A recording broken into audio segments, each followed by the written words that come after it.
ఇప్పుడు ఐఎన్ఐఎఫ్డి అనేది 30 years నుంచి ఉంది, అంటే మంచి experienced fashion designing college.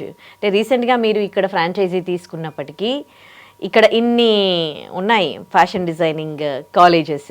So why INIFD అంటే what do you say? First thing, fashion designing అనగానే ఒక మిత్ ఎలా ఉంటుంది అని అంటే only rich people can do fashion designing, లేదు అని అంటే సౌండ్ పార్టీస్ ఫ్యాషన్ డిజైనింగ్ చేయాలి అని అనుకుంటారు. ఆ కాన్సెప్ట్ అనేది తప్పు. యాక్చువల్గా ఫ్యాషన్ డిజైనింగ్ అనేది డబ్బు పైన, హోదా పైన అయితే లేదు. జస్ట్ స్టూడెంట్ క్రియేటివిటీ పైన ఉంది, ఆయన మైండ్ సెట్ పైన ఉంటుంది. నువ్వు క్రియేట్ చేసిన డిజైన్స్ మార్కెట్లోకి వెళ్తే చాలా బాగుంటుంది. అందుకని మా కాన్సెప్ట్ ఏంటి అని అంటే, first thing women empowerment.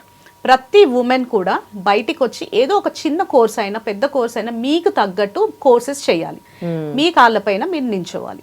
And second thing ఏంటి అని అంటే, ఎందుకు మనం అమీర్పేటలోనే పెట్టాము అని అంటే, అమీర్పేట్ అనేది ఐటీ హబ్ లాగా అయిపోయింది. యాక్చువల్గా చెప్పాలంటే అన్ని కోర్సెస్ అన్నీ ఉంటాయి. మనం ఎక్కడో ఫ్యాషన్ డిజైనింగ్ కాలేజ్ పెట్టి కొండాపూర్, మాదాపూర్ ఎక్కడో పెట్టి స్టూడెంట్స్కి అక్కడికి లాగే కంటే స్టూడెంట్స్ ఉన్న దగ్గరనే మనం పెట్టాలి. ఎందుకు అని అంటే, ఇప్పుడు వాళ్ళకు ట్రావెలింగ్ కానీ, ఇప్పుడు చాలా మంది స్టూడెంట్స్ ఏంటి అని అంటే 2 courses ఎట్ ఎ టైం చేస్తూ ఉంటారు. అట్లాంటి వాళ్ళకు అక్కడ ఇక్కడ 2 మీరు కలిసి చెయ్యొచ్చు.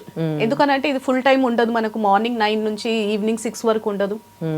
కొన్ని అవర్స్ స్పెండ్ చేస్తే మాత్రం మీకు ఉంటుంది. అండ్ ద సెకండ్ థింగ్ ఏంటి అని అంటే, వే ఆఫ్ టీచింగ్ అనేది చాలా ఎక్స్పీరియన్స్ ఫ్యాకల్టీస్ మన దగ్గర ఉన్నారు. ఓకే, చాలా ఎక్స్పీరియన్స్ ఫ్యాకల్టీస్ ఉన్నారు. అండ్ ఇంకొకటి ఏంటి అని అంటే, మనం ఫ్యాషన్ డిజైనింగ్ దాంట్లో ఆ పార్ట్, ఆ చిన్న సబ్జెక్ట్ అనేది మేకప్ అండ్ గ్రూమింగ్ కూడా యాడ్ చేస్తున్నాం. ఎందుకనంటే డిజైనర్స్ ఓన్లీ డిజైన్ చేస్తారు గార్మెంట్స్, కాకపోతే ఇప్పుడు మన క్లయింట్కి ఆ డిజైన్స్ ఇచ్చిన తర్వాత వాళ్ళు వేసుకున్న తర్వాత makeup and hair style suit అవ్వలేదంటే కంప్లీట్ లుక్ పోతుంది. అందుకని as a fashion designer they have to know like makeup ఎట్లా చేసుకోవాలి, లేదు అని అంటే హెయిర్ స్టైల్ ఎట్లా వేయాలి అనేది. అందుకని గైడ్ చేయడానికి అదొక సబ్జెక్ట్ ఉంటుంది.